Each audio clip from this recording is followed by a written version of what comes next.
The sound of boots on wooden steps echoed through the morning air as they climbed toward the White Chapel.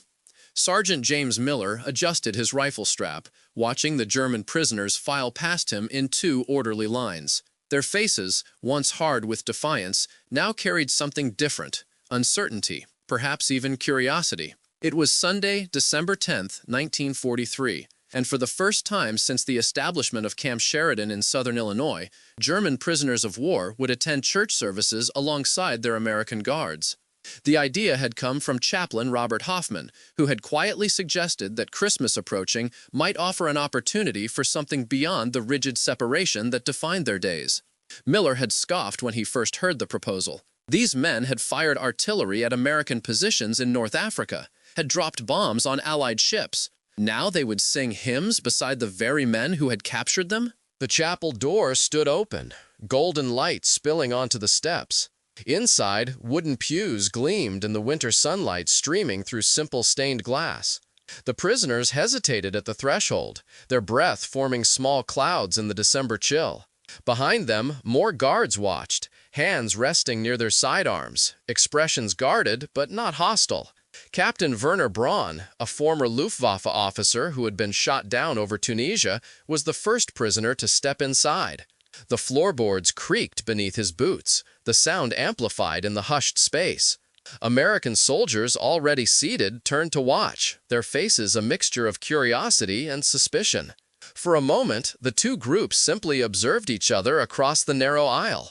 Miller followed the last prisoner in, the door closing behind him with a soft thud. The organ began to play, notes of Bach filling the chapel, familiar to both American and German ears. And in that moment, as the music swelled around them, Miller noticed something strange. Despite the uniforms that marked them as enemies, they all wore the same expression. Men far from home, listening to music that reminded them of worlds they had left behind. The organ music faded, and Chaplain Hoffman rose from his seat near the altar. Tall, with graying temples and wire-rimmed glasses, he surveyed the congregation before speaking. "Today," he said, "we gather not as enemies, but as men under the same heaven." A German prisoner shifted in his seat, eyes narrowing. An American guard straightened his back. "The Christmas story speaks of peace on earth, goodwill toward men," Hoffman continued. "Even in the midst of war, perhaps especially then, we are called to remember our common humanity."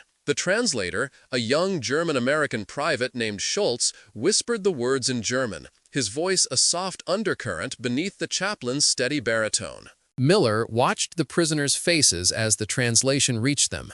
Most remained impassive, trained in the art of revealing nothing. But one man, barely 20, with a thin scar along his jawline, blinked rapidly, his gaze fixed on the small wooden cross at the front of the chapel. What was he remembering? A church in Bavaria? A mother's prayers? The last Christmas before everything changed? The chaplain opened his Bible and began reading the Christmas story from the Gospel of Luke. And there were in the same country shepherds abiding in the field, keeping watch over their flocks by night. The German prisoners listened intently as the translation followed. Some mouthed the familiar words in their own language. One older prisoner with silver at his temples closed his eyes, his lips moving silently. What would happen in this sacred space where ancient words met modern conflict, where enemies sat within arm's reach of one another? The answer would unfold in ways none of them could have predicted when they crossed the chapel's threshold. The first hymn rose tentatively from the congregation, American voices beginning with Silent Night, a melody born in Germany, now sung in English.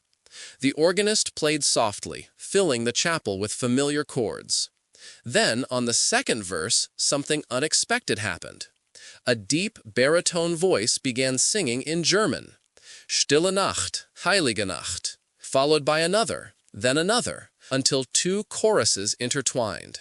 Captain Braun sang with his eyes fixed forward, his voice steady and clear. The young German with the scarred jaw stared at his hands, silent at first, then gradually joining the chorus. Across the aisle, Private Thomas Reeves, who had lost his brother at Kasserine Pass, gripped the pew in front of him, his knuckles white. He did not sing, but neither did he leave. When the hymn ended, the silence that followed seemed pregnant with something undefined, neither peace nor tension, but a space where both existed simultaneously. Miller found himself watching the prisoners differently now, noticing details he had overlooked: a wedding band worn thin, a small cross pendant partially hidden beneath a collar, hands clasped in prayer, bearing calluses of farmers and factory workers. The propaganda films shown to American troops had portrayed Germans as faceless automatons, mechanical in their obedience. Yet here they sat, heads bowed during prayer, some moving their lips to familiar liturgy, others sitting still with expressions that mirrored the Americans: weariness, homesickness, and the quiet dignity of men trying to maintain normalcy. "In war," the chaplain said toward the end of his sermon, "we often forget that our enemies are human beings, created in the same image, carrying the same hopes and fears." The translator's voice followed, and Miller noticed several German heads nodding slightly. "Christmas reminds us that light enters even the darkest places, that peace is possible even when it seems most distant." As the service concluded, no one moved immediately. The organ played softly as Chaplain Hoffman stood at the door. One by one, Americans and Germans filed out, careful not to brush shoulders, maintaining the invisible barriers. Yet Miller noticed how the young German with the scarred jaw paused before the chaplain, meeting his eyes for a moment before saying something too quiet to hear. What had transpired in that wooden chapel was neither dramatic nor sentimental. No hands clasped across battle lines, no teary embraces between former enemies. It was smaller, more subtle, like a hairline crack in a foundation previously thought impenetrable.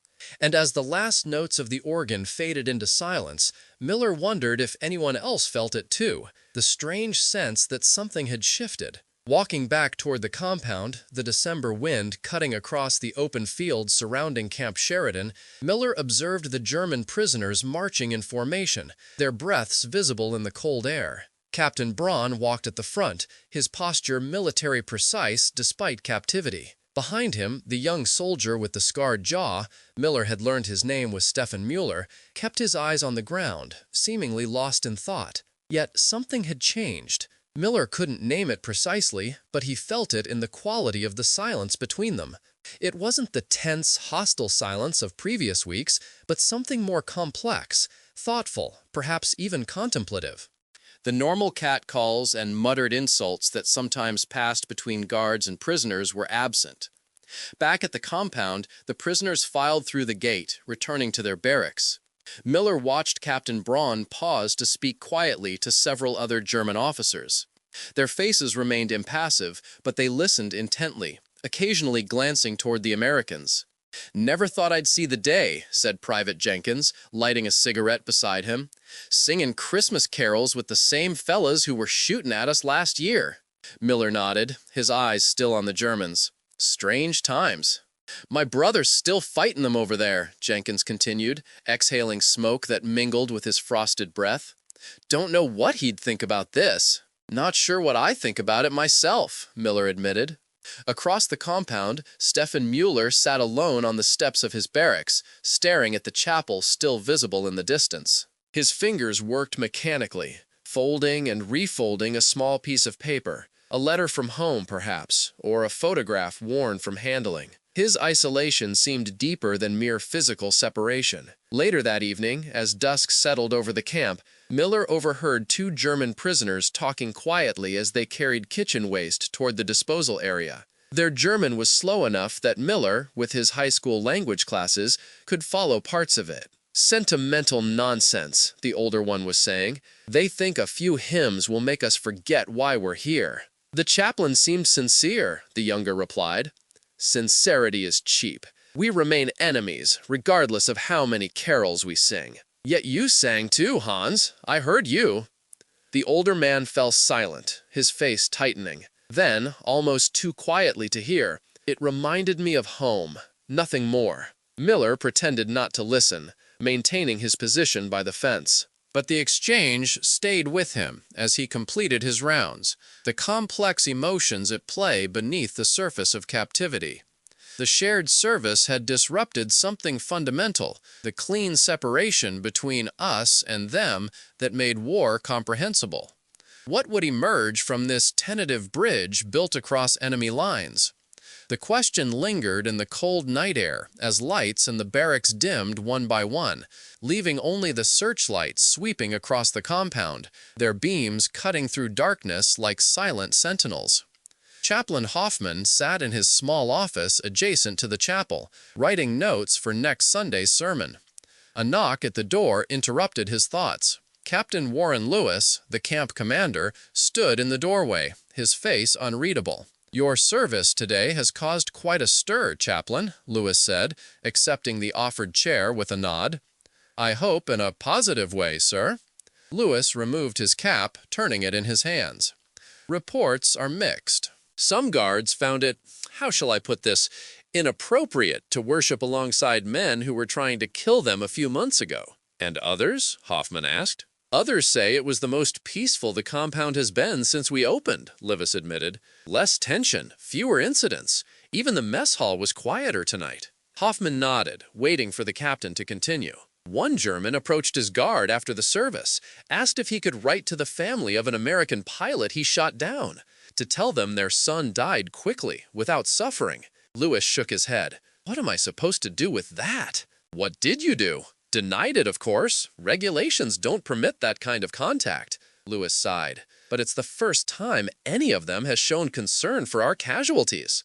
Hoffman carefully arranged his papers. "The Christmas story has power beyond our divisions, Captain. It speaks of light entering darkness, of peace descending into conflict." "These are practical matters, not theological ones," Lewis replied, though without heat. "I'm responsible for maintaining discipline in this camp." "Has discipline been compromised?" Lewis was silent for a long moment. "No," he finally admitted. "Not yet, anyway." "Then perhaps we might continue the joint services, at least through Christmas." The captain rose, replacing his cap.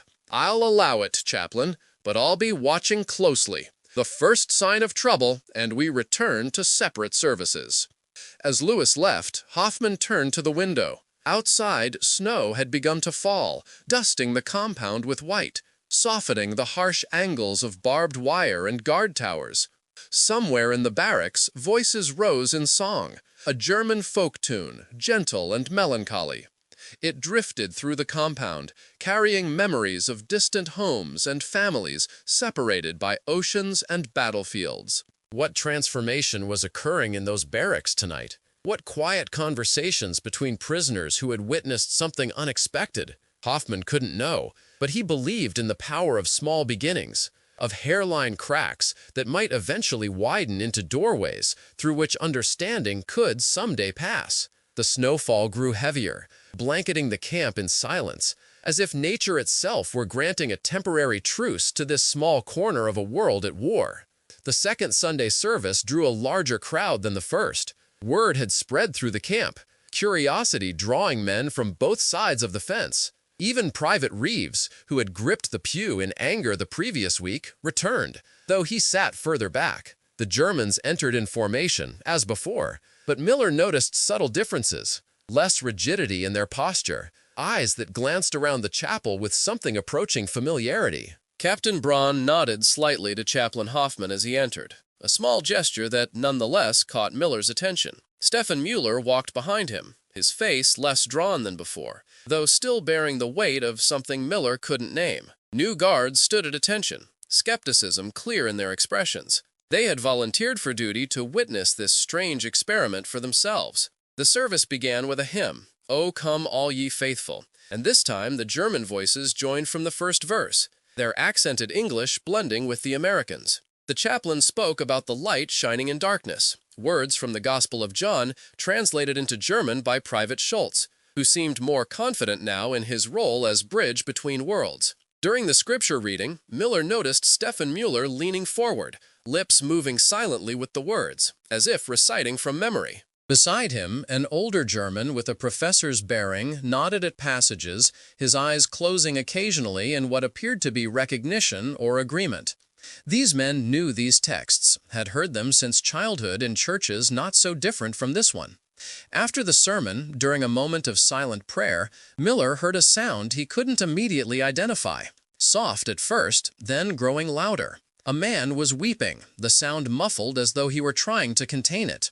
Miller glanced around discreetly and saw that it was one of the American guards, a stocky corporal named Davis, his shoulders shaking slightly as he pressed a handkerchief to his face. No one spoke or moved toward him. The Germans looked straight ahead, granting him the dignity of privacy in his emotion. Later, Miller would learn that Corporal Davis had received news the previous day that his younger brother had been killed in Italy, a fact the German prisoners couldn't have known, yet their restraint seemed to acknowledge his grief. When the service ended and men began to file out, Miller noticed Captain Braun approach Chaplain Hoffman, speaking in careful English. "We have musicians among us," Braun said. "Some played in orchestras before the war. If it would be permitted, they would like to offer music for the Christmas service." Hoffman glanced at Captain Lewis, who had attended this time, watching from the back pew. Lewis gave an almost imperceptible nod. "That would be most welcome," Hoffman replied. Braun's expression remained formal, but something in his eyes softened. "Thank you, Chaplain. It would mean much to the men, to have purpose again. Even small purpose." The exchange was brief, mundane even, but Miller understood its significance. It represented initiative from the German side, a reaching across the divide not out of necessity, but from a desire to contribute. As Braun returned to his men, Miller caught fragments of German conversation, excitement about instruments, discussions of which pieces would be appropriate, debates about who would play which parts. Outside, the December sky hung low and gray, promising more snow. The prisoners formed their lines again, returning to the routine of counting and marching. Yet Miller sensed a difference in their bearing, not a diminishment of discipline, but perhaps a lightening of the weight they carried. One prisoner, a former schoolteacher, according to his file, quietly hummed the melody from the service as they walked. Captain Lewis fell into step beside Miller, watching the prisoners with narrowed eyes. "What do you make of this, Sergeant?" he asked quietly. Miller considered his words carefully. "Hard to say, sir. They're still prisoners, still the enemy." But, Lewis prompted when he didn't continue. "But maybe remembering their men first makes them easier to guard, not harder," Miller finished. "They've been calmer since these services started. Fewer fights, fewer escape attempts." Lewis nodded slowly. "Just remember they're soldiers following orders, same as us. If the tables were turned, we'd be behind their wire." "Yes, sir." Yet, as they approached the compound, Miller found himself wondering if it were truly that simple, if men on both sides were merely following orders, or if there was something more complex at work in how enemies perceived one another across divides of language and ideology. The shared hymns had revealed commonality where propaganda insisted there was none. The familiar Christmas story had resonated on both sides of the aisle. The Americans and Germans parted at the gate, returning to their separate worlds. Yet something invisible had passed between them, like a current running beneath frozen ground. Not friendship, perhaps, but a fracture in the wall of absolute difference that made war possible. And in that fracture, Miller glimpsed something unexpected, the possibility that enemies could recognize each other's humanity without surrendering the causes that divided them.